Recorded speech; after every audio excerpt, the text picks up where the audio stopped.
Welcome to Truth Telling with Elizabeth D'Alto, the podcast dedicated to focusing on the truth that is always evolving within us and around us, where we explore the potentiality of truth as a highly esteemed value at a time in history when most people have more on their plates than any one human should.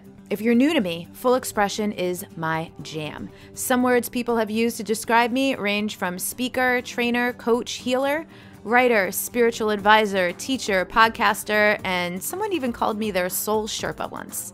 I'm less concerned with titles or labels and more interested in results, change, and creating a world we want to, can, and are proud to live in.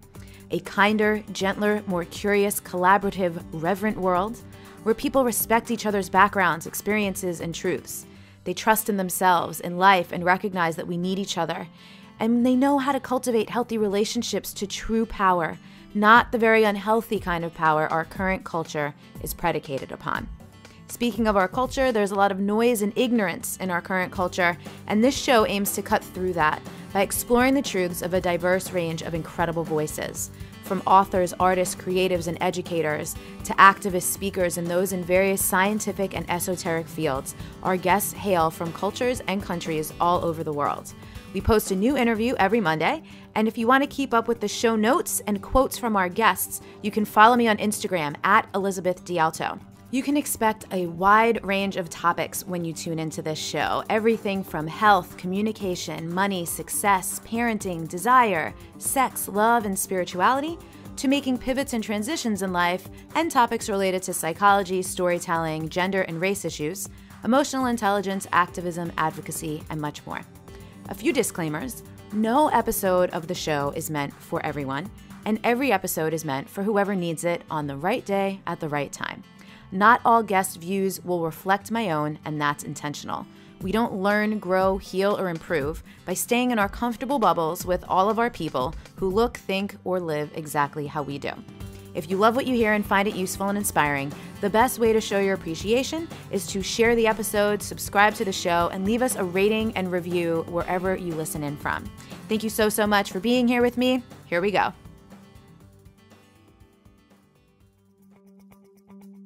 This is episode number 297 of Truth Telling with Elizabeth D'Alto, and I am so excited to introduce you all to one of my new favorite people. Her name is Trudi Lebrón, and she is also half Puerto Rican, which is one of our connection points, though you'll see throughout this conversation there are many more than that. Trudi's big truth was the idea that everyone has their own path, which sparked a short conversation around all the paths within our paths throughout our life. From there, we got into the difference between things that are culturally insensitive and blatantly harmful, and she gave us some really great context and examples for a lot of the terms we hear.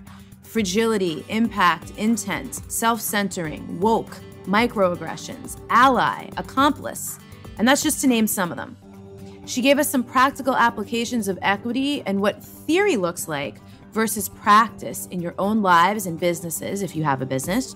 She also dropped one of my all-time favorite metaphors we've ever had on the show. You'll have to listen to get the full thing, but it's about money mindset and unconscious bias.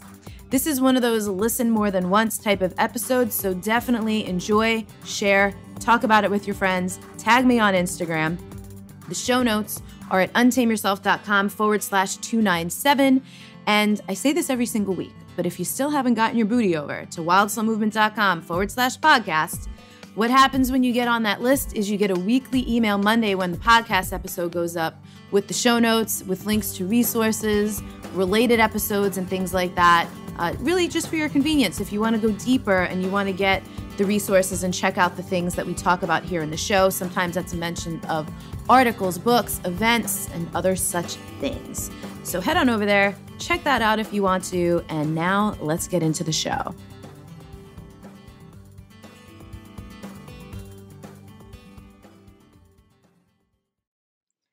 Trudi, we're doing it.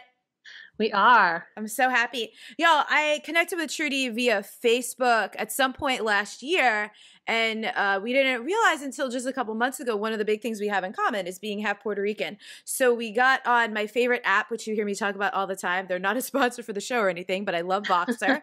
I love sending these walkie-talkie messages with my friends, and we've become digital friends. We have yet to hang out in real life, but, this is a podcast conversation that's been brewing because, we geek out on a lot of things, specifically about some of the really big problems, the things we're really not okay with in the coaching industry and like the online self-help personal development space.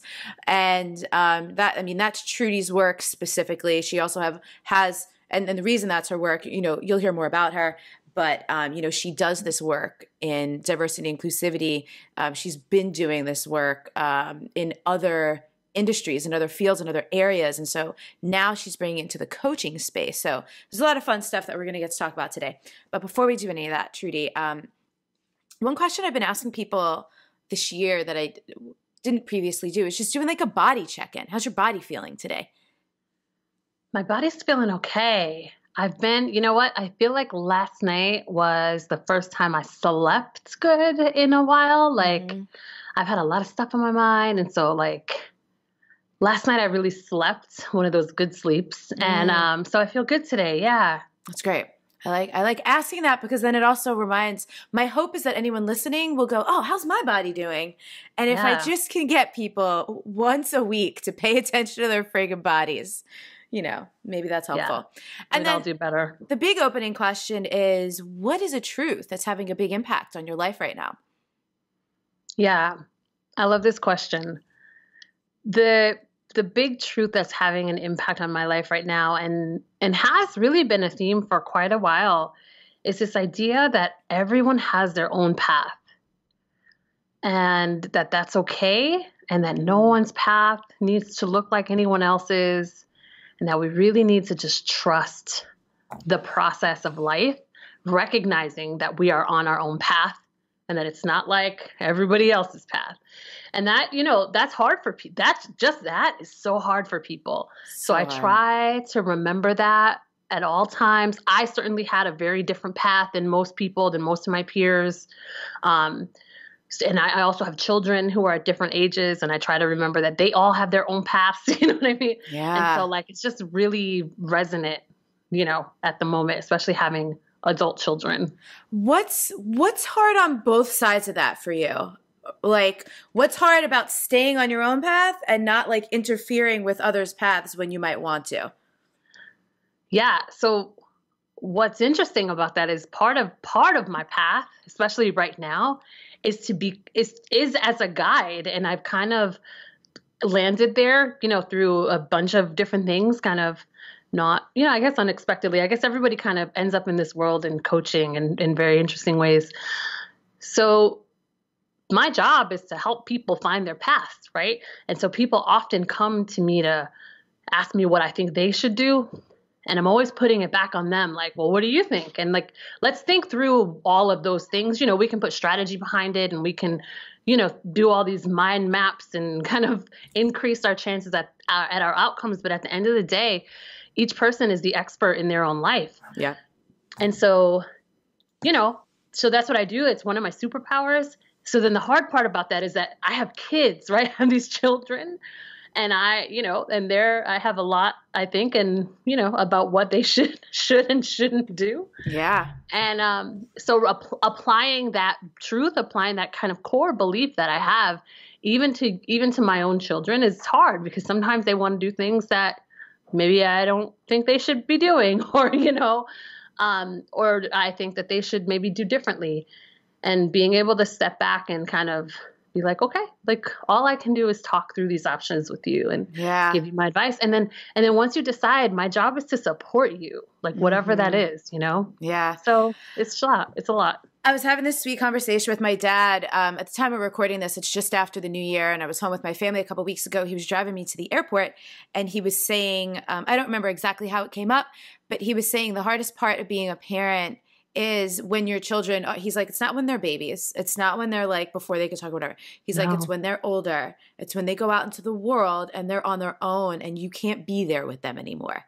Mm-hmm. You are always going to want to protect them with everything you have, and you're just not going to be able to.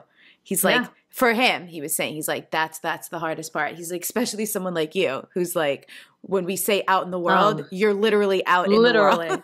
Like, yeah. I mean, my parents, God, like, they had a hard time with me for sure. So I try to remember that, like, whatever. We're a blended family of 6, and our children range from 27 to 10, with the majority of them being over 18. And you just gotta remember that they're doing what they need to do and following their own hearts and minds. And at the end of the day, that's what I wanted for myself, and that's what I want for them. So. Yeah. It does sound challenging. So when you were talking about, you help people get on a path now, the kind of phrase I was hearing was like, it's a path within a path, because coaches, give us the specific, what do coaches come to you to help them with? Yeah. So coaches come to me. It's interesting because when I started in coaching, I was just doing business coaching. I was helping people who had, and I still do some of this, helping people who have this heart and mind for social justice. And so to a lot of people who came out of the nonprofit industry, working with a lot of people who are educators, social workers, therapists, helping them start businesses that are aligned with their values. And so starting a business is hard. And I would say it's even harder when you come from the nonprofit industry, when you come from these helping industries, because your mind isn't really oriented towards business and money. Like it's just different. Yeah. So I was doing that, and I was successful, and I was able to leave my full-time job to be able to do that. And then what happened a couple years ago, maybe 2 years ago, maybe a little more now, is that the coaching, as I started to, build relationships with other coaches, just as colleagues, I started to see that coaches were really struggling with diversity and equity in their businesses. Mm-hmm. And I was having this experience, again, both as colleagues and as someone who invest in coaches. I always believe if you're a coach, you should have coaches. And I would have this experience where I would think, okay, am I going to sign up for this mastermind? Am I going to go to this conference? Do I want to go? Am I going to be the only brown person in the room? Mm-hmm. And oftentimes the answer would be yes.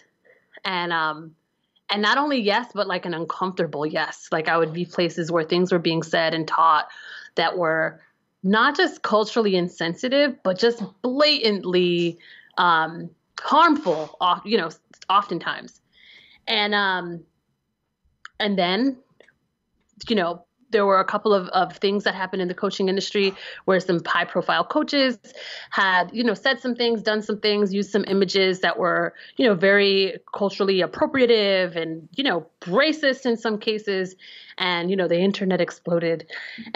Let's be clear. A very small corner pocket of the internet exploded. From my Facebook feed. I know. I always just like to remember that we really do only occupy like a very small, minuscule corner of the internet.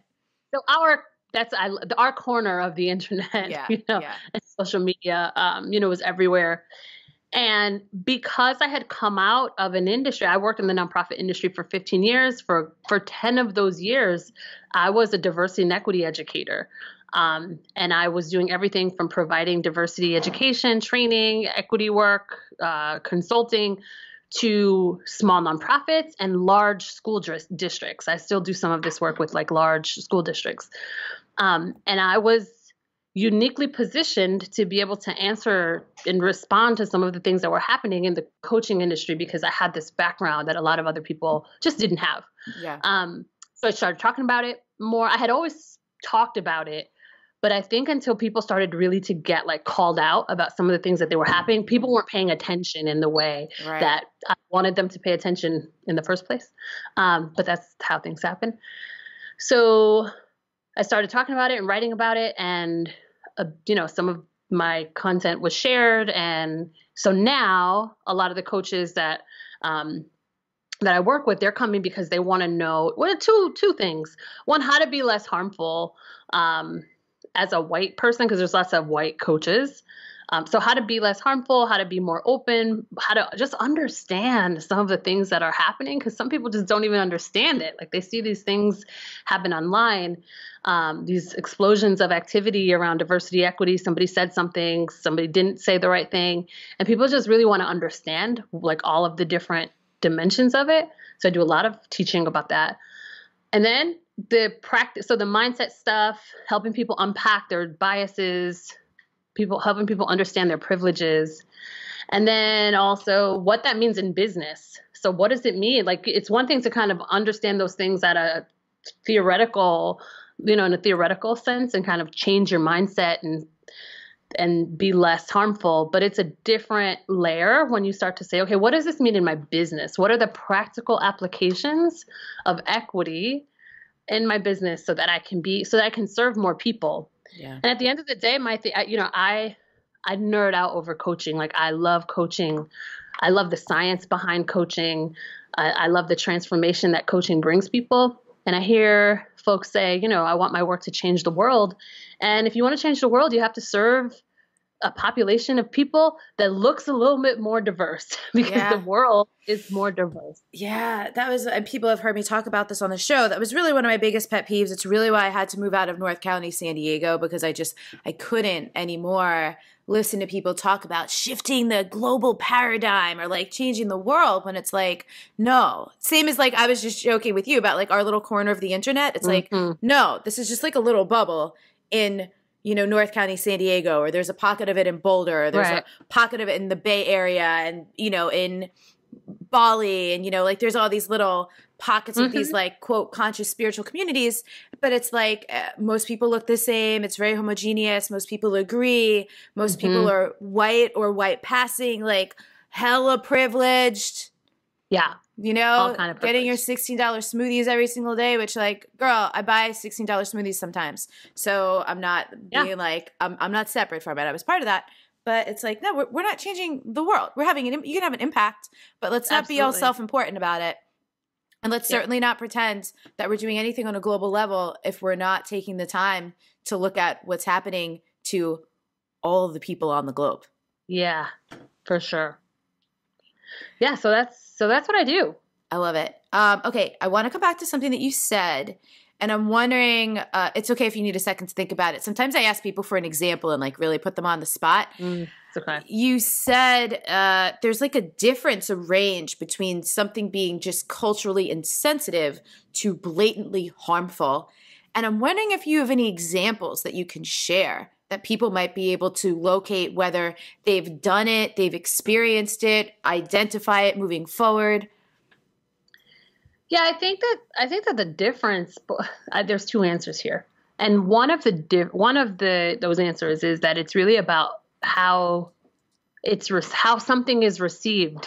So the same statement could be received in a way that's really harmful, because it's about impact, not just your intention. And that's, like one of the big takeaways that I try to get people to kind of, wrap their heads around and to really commit to, is that we both have to be responsible for our intentions and the impact that we have. And that's hard for people, especially a lot of people in the spiritual world, quite honestly, because there's a lot of emphasis on, victim consciousness and these kinds of things. And, I don't necessarily want to debate like whether or not people are victims, but the fact that like, if we can come to a place where we can both see that we have some responsibility on both sides of it, I think we just become better people and better communities, and like more caring and more, just more connected. I know I certainly want to be the kind of person that is mindful of both how I behave in the world and how that behavior impacts other people. I want to be that person. Yeah. And it's what I find interesting too in spiritual and self-help spaces. There's so much. I mean, a book I read many years ago that actually really impacted me was called The Power of Intention by Wayne Dyer. So like setting intentions is important, but just because someone has an intention doesn't excuse them from the impact, from how something was received, right?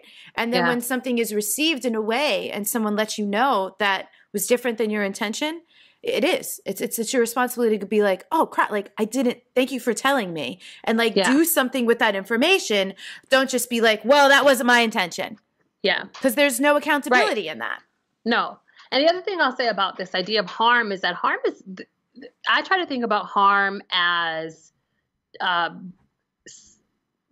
when harm is done, you have done some kind of damage or some kind of, you have committed some act or have done something that leaves the person with longer term ramifications of whatever the action was, like that are longer than just that moment. So if I said something to you that was insensitive and like, you're like, oh man, that was really messed up, and you can move on from it, that's, that might fall into that category of like insensitivity.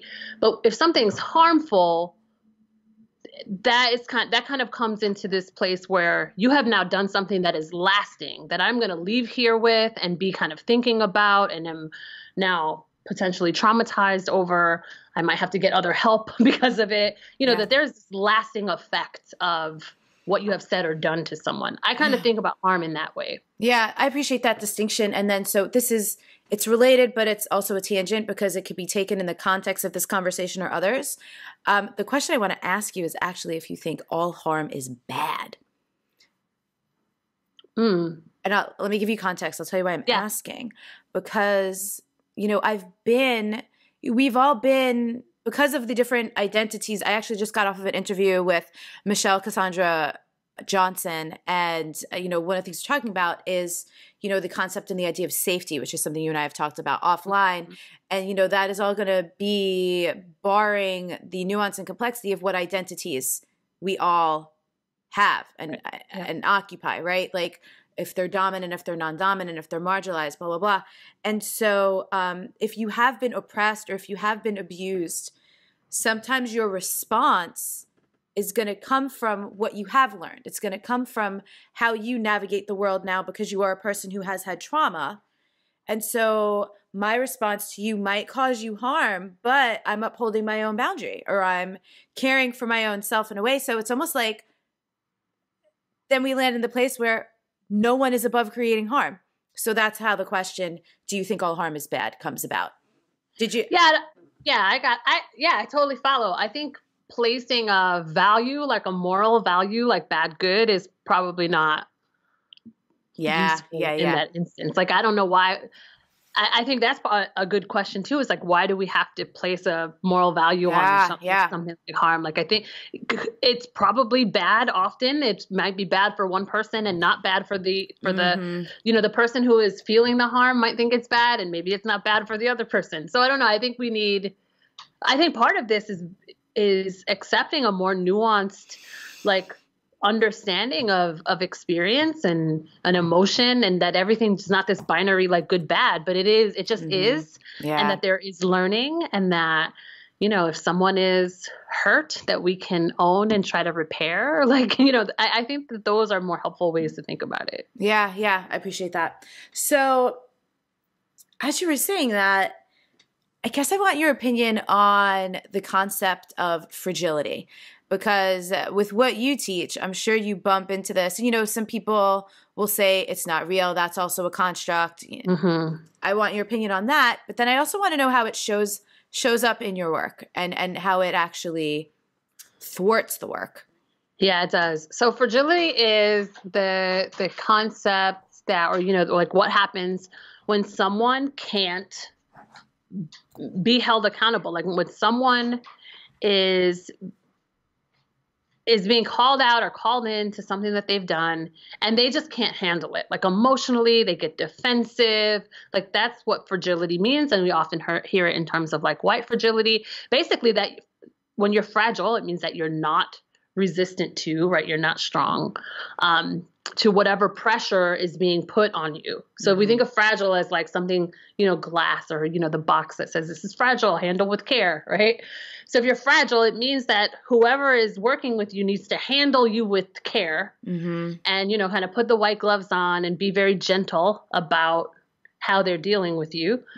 And sometimes you haven't done something that elicits a gentle response, right? Like I really like that sentence. Sometimes you haven't done something that elicits a gentle response. Right. Yeah. I mean, like, let's get real. Like, if you do something to someone that causes them to react emotionally, you had a part and you participated in that, right? Like, you could have so now it puts the burden on the person in this case who might be harmed, right? So let's just talk in terms of my work. The way it would show up is like with white folks and people of color, person of color.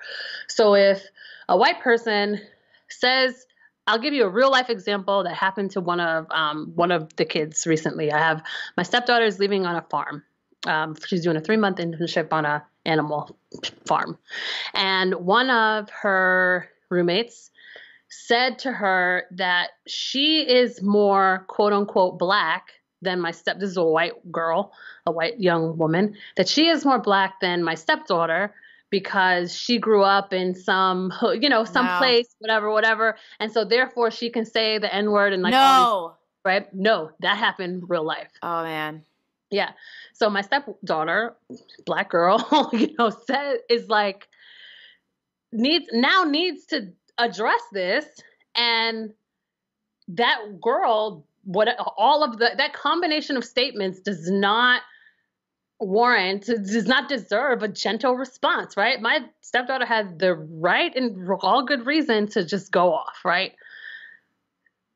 So if that young woman couldn't take it and all of a sudden is like, well, she attacked me. Now we're talking verbally, right? Like, we're not talking right. Well, I mean, didn't you deserve it? Like, you just kind of like said all this stuff, right? This racist stuff. She's the only person of color living there. So that's an example, right, of fragility. Yeah. So oftentimes the person in those shoes, I mean, if we all remember Barbecue Becky, I don't know if people remember Barbecue Becky, but she was the white woman up in Oakland who called the police on some folks who were just having a barbecue. And so she's calling the police. She's standing in front of these people, harassing them. This is all on video, harassing them, threatening them.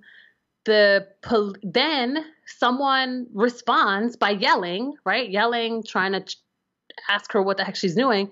And then that woman breaks down and starts crying and tells the police that they're attacking her. I can't. That's fragile, right? Yeah. That is fragile. That's a perfect example of fragility. So, that happens all the time. Like the amount I see it every single day. At this point, people like tag me on Facebook for, like for these conversations, people want my advice. It's wild. I'm having a moment. If anyone's watching, you saw me, I was trying to hold in laughter, and it's like one of those moments when you're like, please understand this is not inappropriate. I'm not laughing at that. What I'm laughing at is when you brought that woman up, all the memes. There were so many memes. Oh my God. It was so There's great. so many memes of her. Life is like everything.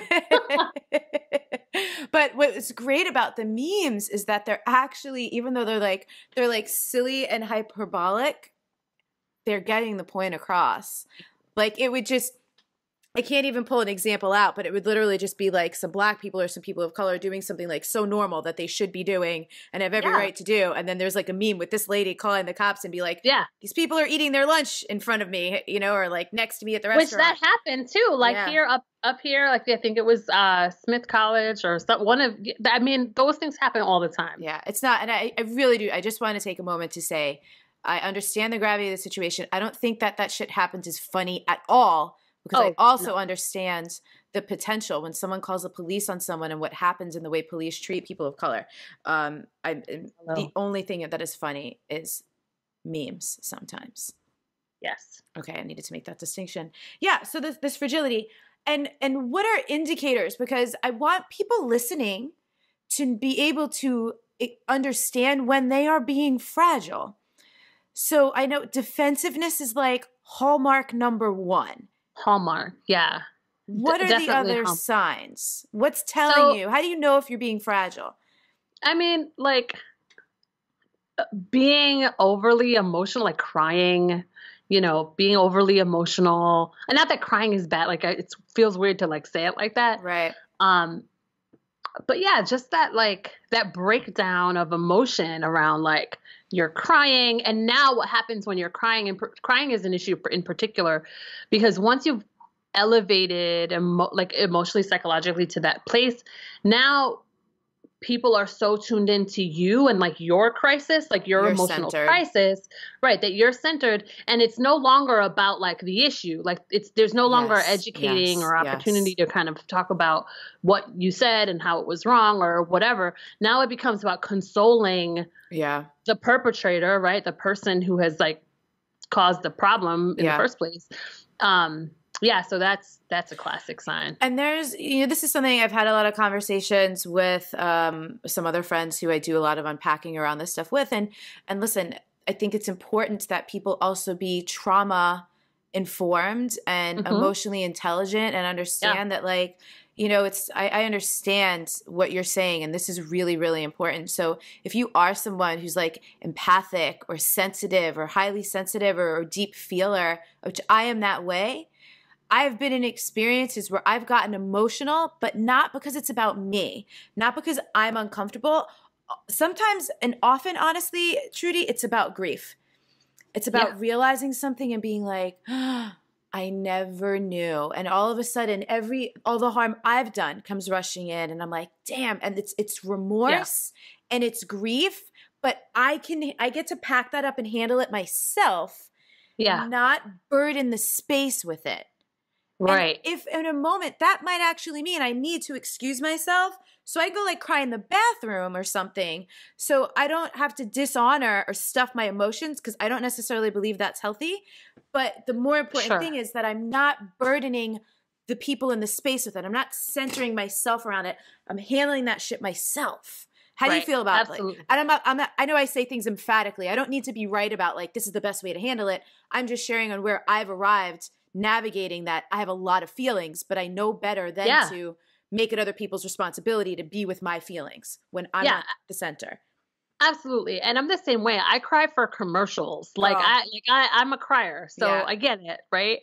And realizing that like when it's not about you and taking action to just like step back, step out of the space, or, try to keep it together, remove yourself a little, like, but the other thing that happens like with fragility is that it's also coupled with like these statements that are like, but I didn't mean it. It's not about me. What about me? I grew up poor. Like, all, like these kinds of things that are about me, and like how hard I've had it. Which further breaks down, like, or further removes us from an ability to actually talk about the issue, because now you're right. Well, and it's not the marginalization Olympics. It's not about who's more oppressed. It's like, what's the issue? So let's talk about that, because like that's another like hallmark / cornerstone of fragility that people do. They center themselves in their response. And this is something, I'm a really introspective person, so I'm constantly checking myself for this, because I'm always looking for the context of like, where have I done this? How does this relate to my experience? How can I integrate this into my things? And just having to notice sometimes like, again, time and place. Right. That is such the ability to kind of be checking yourself about whether or not your centering is such a skill. Like it's really something that people need to work on, because it's so easy to like just be like, oh, well, like it's about me.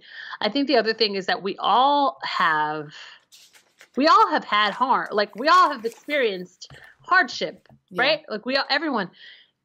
Yes, women are more marginalized than men. Yes, that's true.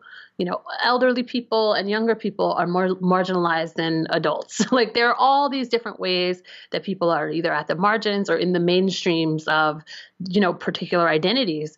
And so it's not, when we're talking about diversity and equity, we have to realize that there are people who have been marginalized in vastly different ways than other people, and like with a specific, really science, like an intention to keep people oppressed and poor, and and limit their access to power and to different resources.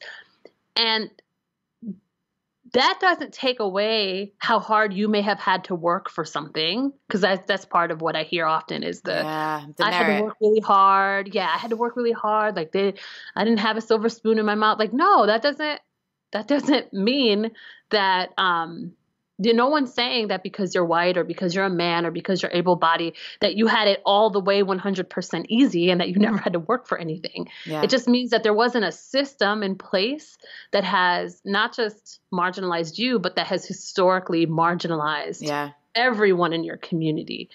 And that experience has real life implications for how people live their lives today. And that's just really hard for people to accept. Yeah. Yeah. Why is that hard for people to accept?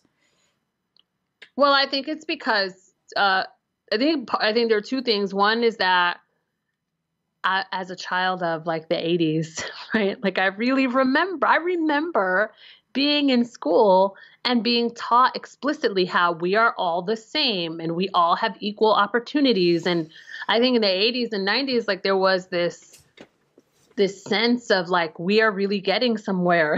You know, be colorblind. Yeah. That was a big, I'm colorblind. Yeah. Yeah. I remember. Just get along. Like, yeah. So I remember, and people on the margins embrace that as well. Cause actually there's, I'm forgetting which En Vogue song it is, Be Colorblind, Don't Be So Shy. Free Your Minds, the En Vogue song. It's like a song lyric. And then, last year in 2018, I rewatched all of Living Single. It's one of my favorite shows ever. Oh, yes. And Overton was wearing a hat that said, it either said like colorblind or like don't see color or something like that. And I was like, oh goodness. So that was sold. That was packaged and sold to us. Yeah. Well, you have to understand the timeline, right? So like the 60s and 70s, like all these things happened around like segregation and civil rights. Like that wasn't that long ago. Like that's what people need to understand. Even today, we're talking about within our lifetime. Like we can talk to people today who went to segregated schools, like when it was legal. We can talk to people today who, you know, could have been put in jail for having biracial children, for example, right? Like that marriage across marriage, multiracial marriage was illegal. Like people in our lifetimes who are alive, who lived in like Japanese internment camps. Like this is not that long ago. We need to understand that, right? So I think that by the time we got to the 80s, where some of that stuff was, you know, like all these laws had been passed, I think people were really kind of celebrating that and really trying to get people on board with the message, not realizing that just because you've changed some laws, you know, doesn't mean that people's hearts and minds have changed. It doesn't mean that like that reparations have occurred and that we've restored and like undone all of this systemic harm. That has never happened. So I think that it's hard for people to accept that because people were explicitly taught to be colorblind and to be, you know, that we all are equal, that we all have equal opportunities. And that is just not true. We were miseducated. Yeah. Yeah. So when people's lived experiences, not at all. And so when people deeply hold that, not just believe it, but hold it as a value, like you can talk to people who's like, one of my values is that I treat everyone the same and that I don't see color. You start to challenge some parts of some core identities of some people who are like, I'm just such a good person because I embrace everyone. And it's more, what we're saying is it's more than that. Yeah. That is what I have found also to be like the really heartbreaking and humbling part of doing this work, to go, I'm not nearly as good as I thought I was. And I also didn't know what I didn't know. So there's an intersection between accountability and also not shaming or blaming yourself. Because like you're saying, if you were indoctrinated into a belief system that just is false, you're just operating like, how could you have known any better? Right. And again, so that doesn't excuse you from doing your work, but it should excuse you from like really beating yourself up about it. It blows my mind, especially with coaches. And coaches in particular, because so many coaches, especially over the last year or two, have done so much work in the area of money mindset, right? So this is a huge thing. There are people, money mindset coaches who are like, do this work with folks. And that's my dog, y'all. Hi, dog. I can't keep him quiet. So so we invest, coaches will invest in money mindset coaches. And the premise behind money mindset is that we have, everybody have unconscious thoughts and experiences and patterns about money that are deeply ingrained in us that we have picked up through our parents, watching the way that money like works around us, so they're at the subconscious level, right? And that it informs all of the decisions that we make about money, like what we charge, how we spend, where we live, whether or not we feel like we live in abundance or not, like all these things.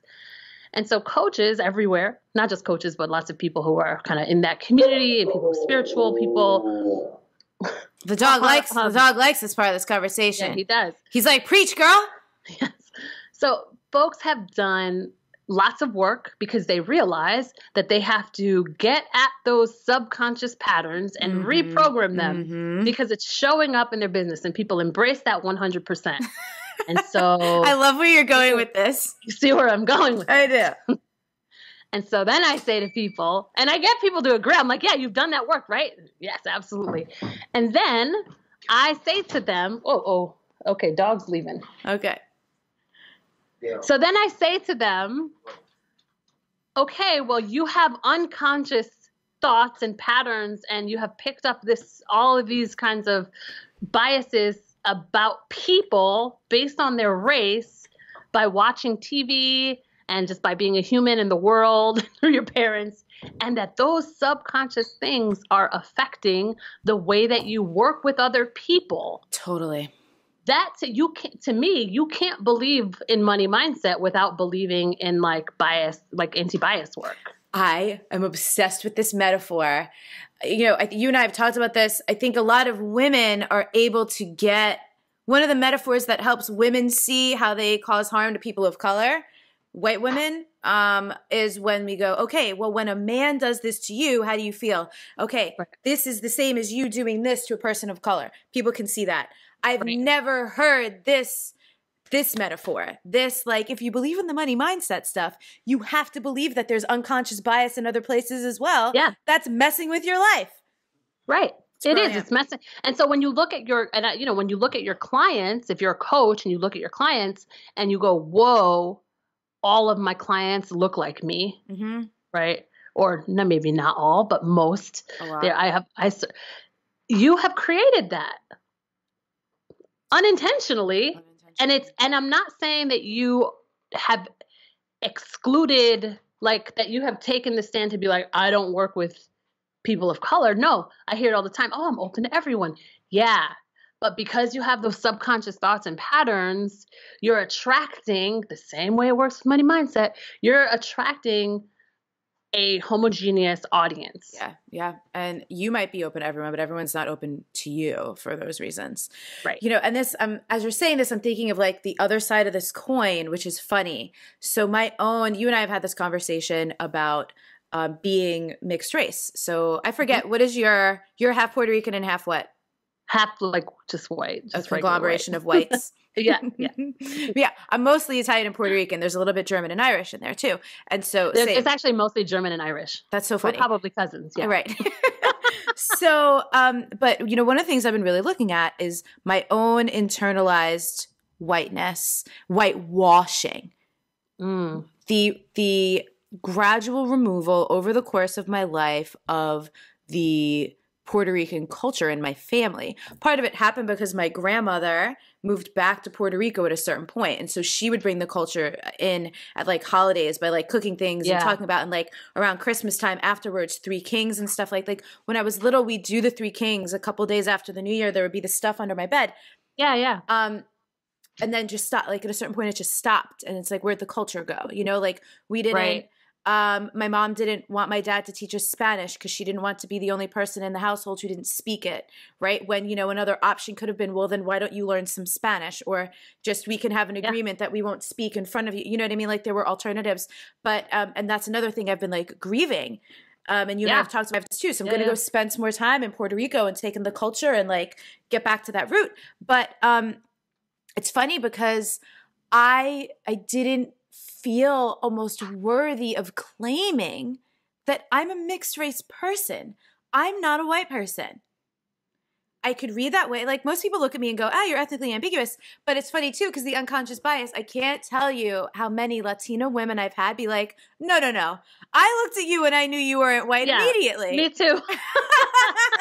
But that's definitely the experience. I was like, D'Alto? Like, wait, what? Right. And that's what's confused. Like, because my last name is Italian. So it's funny because, and this ties us back to the identity conversation.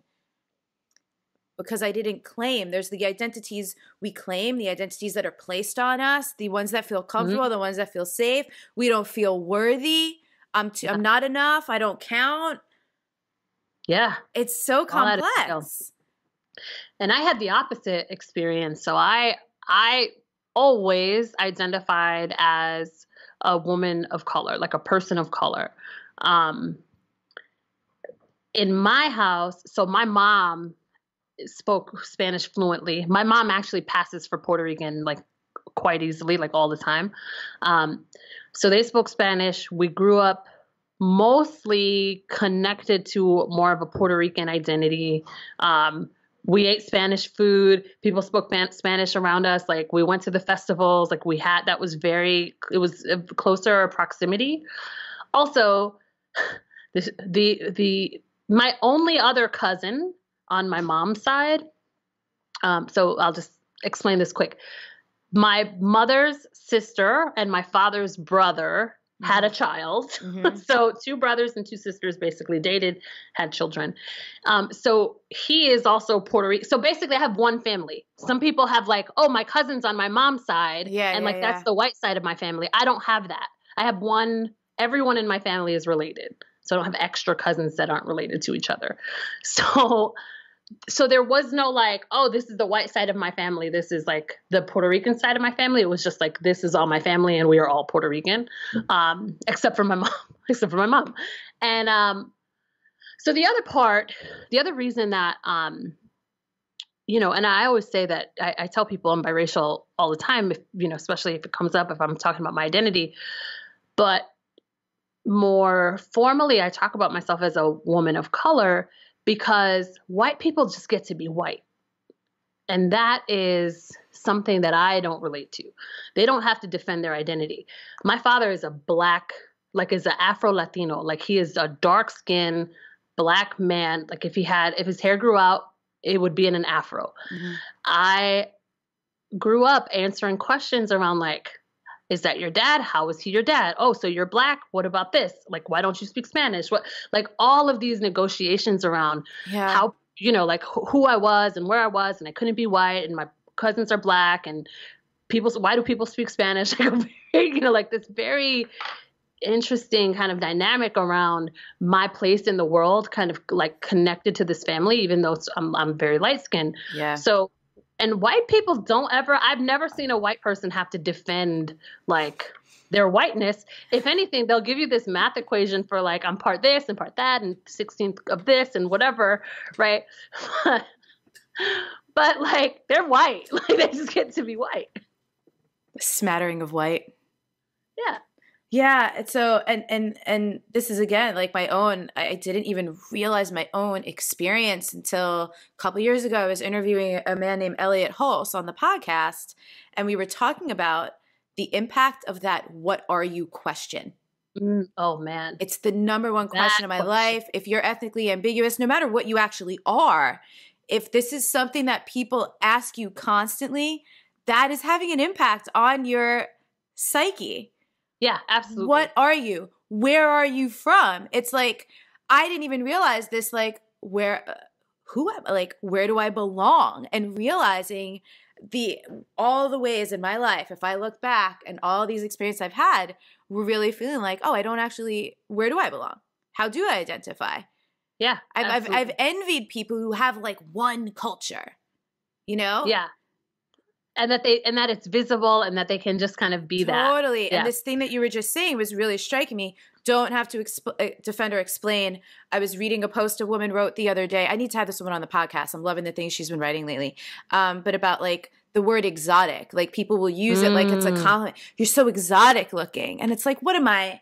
The snow leopard exhibit at the Central Park Zoo? Like, right. I understand. And again, that's another one of those intent things. Like, it sounds like a compliment, but if, like you're saying, you're someone who spent your whole life having to defend or explain your identity, right. It's not. It's just friggin' annoying. It's exhausting. Yeah. So these are called microaggressions. Yeah.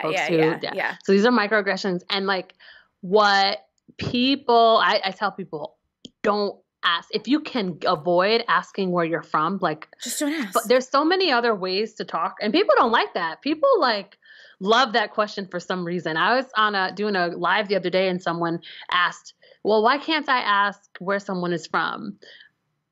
And this person happened to be like a nurse. And I was like, well, let me just use, in some context, understanding where someone's from is actually important. Like, you know, if you're a nurse or something like that, like you want to understand certain cultural practices, you want to be able to deliver culturally competent care. So if in that instance, it is actually your business where that person is from. Like in order for you to be in relationship and to do the things that you need to do with this person, that's kind of a piece of information that you need. However, there's no reason for you to feel the need to ask your Uber driver where he's from or where she's from. It's not your business. It's invasive and intrusive. It is. And here's the thing. They may not want to tell you. So you've created this dynamic, right? What if they're from what if they're from a country that is unfortunately, you know, in the news all the time, and that we know that people hold a lot of bias towards people in that country? What if they're from that country? They don't know who you are. They don't know what you think about people from that country. Yeah. Why would they want to tell you? So now you're creating this dynamic, this power dynamic where you are asking this person, right? Their response could be connected to like whether or not you give them a good rating or leave a tip or whatever. Yeah. So there's this power dynamic at play, and it's actually not your business. How about ask them, what's your name? Or there's so many other things. There's so many other things. You live in this town. Like, how long have you been driving Uber? Like, there's so many other things that you can ask to, you know, and you know, who knows? It may come up. They may volunteer the information, but don't put someone in a position where they just have to answer. You know, this is one of those things. I don't feel ashamed or embarrassed about it anymore because I've done the work around it. But for many years in my 20s, my best friend was Filipino, and I dated a Filipino for like 4 years.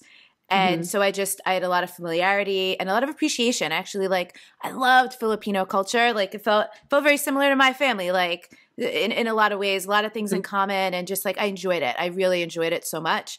And I used to constantly ask people, I'll be like, oh, are you Filipino?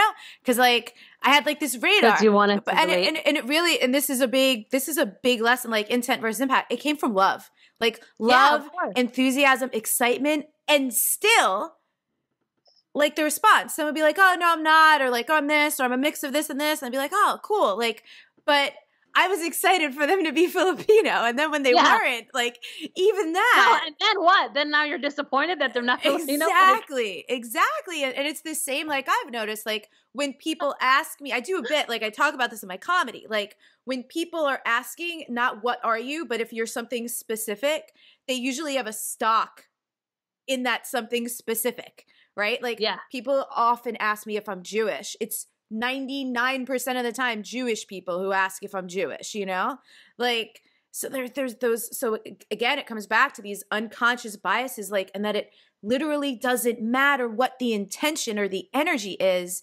It's just not shit to be asking people. No. My favorite is when someone asks, and this used to happen to my friend all the time, who was also Filipino, who we would go out. And I loved her response. People would ask her where she's from, and she'd say, I'm from Philly. Yeah, I do that. Then people would go, no, where are you really from? What'd she say? That part. She'd be like, I'm from Philly. Like, she would make them work for it. Like, I thought you were going to, I've done that too. I thought you were going to say, like, I actually, if we really want to talk about this, I think it was a little sperm, or like, I came from my mom's vagina. Yeah, I used to make people work for it too. They'd be like, oh, where are you from? I'm from New York. Like I knew, damn well all the different questions that are asking the same thing. And it's like, no, where are you really from? No, I'm literally from Staten Island, New York. Like, but where's your family from? And I'm like, they're from Brooklyn. Also, like, literally. And they're like, no. I'm like, are you asking me my ethnicity? Like, and then I'd be like, well, what do you think I am? Like, I just kept putting it back on them to help them also feel uncomfortable. Yeah, because they should. Because what they're really saying in all of that is like, I don't believe you. You're lying. Or like you validate. Like it's like, you should tell me. And also, you're blatantly saying you can't possibly be from here.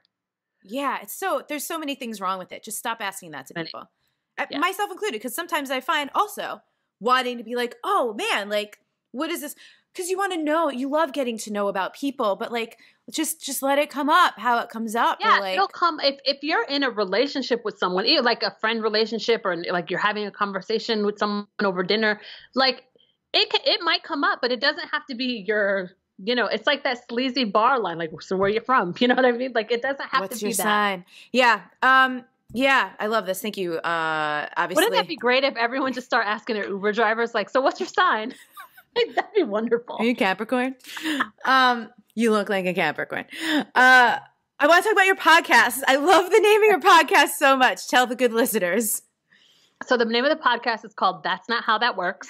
So it's me and a good friend of mine, Weeze. We co-host the show, and we talk all about this stuff. It's all about equity, diversity. We kind of break down different aspects. We talk about what it means to move from like an ally to an accomplice. We have like taken things that have happened in our little corner of the internet and kind of done almost like a post-mortem analysis of this is what happened, and this is why it was wrong, and this is how it could have been better, and this is why these people responded that way. Which is so helpful, because those are the questions people are asking and almost demanding or feeling entitled to emotional labor. And so you all are just giving it.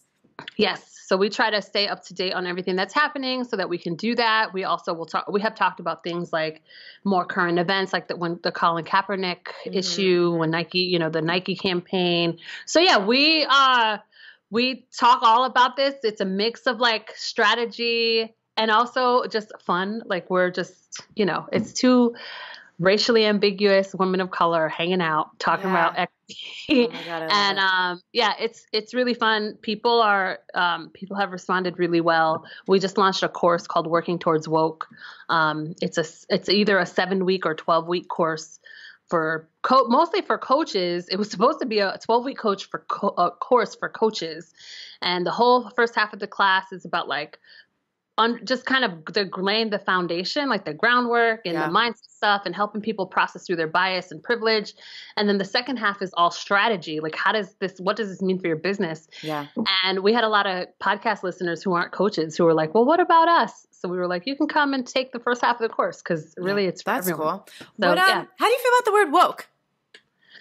Well, we like the word woke. Like, we named the course Working Towards Woke, and the reason we named it Working Towards Woke is because we don't think that woke is this fixed place. Like, we don't say like, oh, I'm woke, you're woke, like she's woke. We don't like it in that kind of a way, because the truth is that this field and this information is ever changing and, and pretty expansive, and there's not an expert. We don't live in a world where we have an expert on equity. No. Because we don't have a model for it. Like, we've never actually had it.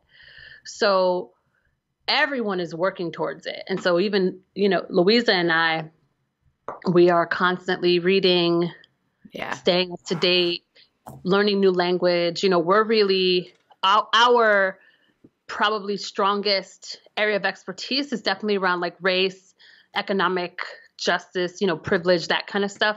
But we have to do the extra work to really understand what it means from like, people who are non-binary and transgender, because that's not our experience. So we try to really understand and be aware of what's happening in those conversations, because we talk about it a little bit, but we also say that we're not the expert in that, and we want to bring people in, Yeah. I appreciate that because I feel like, woke is just another one of those words, like authentic, like vulnerable, like that has gotten enormously watered down, but like still does have some meaning.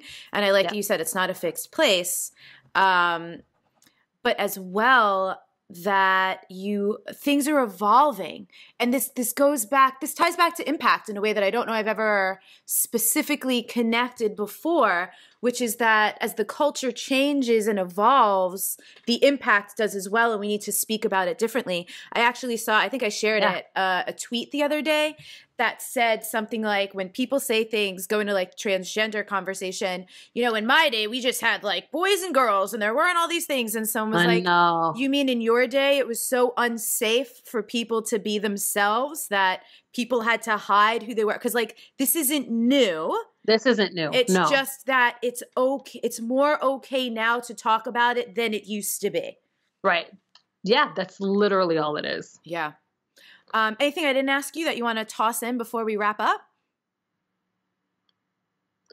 Yeah, I guess the last thing I'll just say is that, if coaches are, any entrepreneurs really who are listening to this, if you're having a reaction that you're just kind of like, this doesn't really affect me, or I have Black friends, or I'm married to a person of color, like understand that this affects everyone. Yeah. It affects everyone on a personal level. And also it's affecting your business. You know that quote, like not having, what is it? Failing to plan is planning to fail. Mm-hmm. So I've been using that a lot around this because everyone in their business should have equity plans. Everyone should have be aware of accessibility issues in their business, even online people, totally. Everyone should have kind of community standards for how we behave and speak to each other and a protocol for dealing with those things. So if you think that this doesn't apply to you, you're wrong. Yeah. This applies to everyone. So yeah, I think that's the last thing. And as you're saying that, I'm just realizing a couple of areas of my business where I need to start transcribing everything. That's like audio and video. Yeah. Thank you. You're so great. I love you. We're going to continue to do this and I'll get to meet you in real life soon. Everyone listening, we'll put links to Trudi's podcast, Trudi's website, everything in the show notes, any other resources that we mentioned here. Go check out That's Not How That Works. Yeah, we have a good time. It's funny. I don't consume a lot of content because I create things all the time. And there's so many things I want to listen to. Your podcast, top of my list. And then I just don't do it. But I really need to, especially that one episode. I know the one you're talking about. So thank you again so much. You're so great. I will talk to you on Voxer probably later on. Thank you. Yes, we will. And everyone, thank you for listening. Share this. As always with these kinds of conversations, especially, one of the things I know that we could do is be opening it up in our own close circles of people. So these conversations are great for sparking conversations among your friends, your family, to just be like, hey, I listened to this. This was super interesting. What did you think? Use these things to open up dialogues without having to necessarily be super well-versed in the thing. Because just opening up the conversations is very important. Just because, again, it's an unconscious bias. These things are causing harm. So if we could bring it into consciousness, then we can, start doing some work, taking some better action, doing the analysis type of stuff.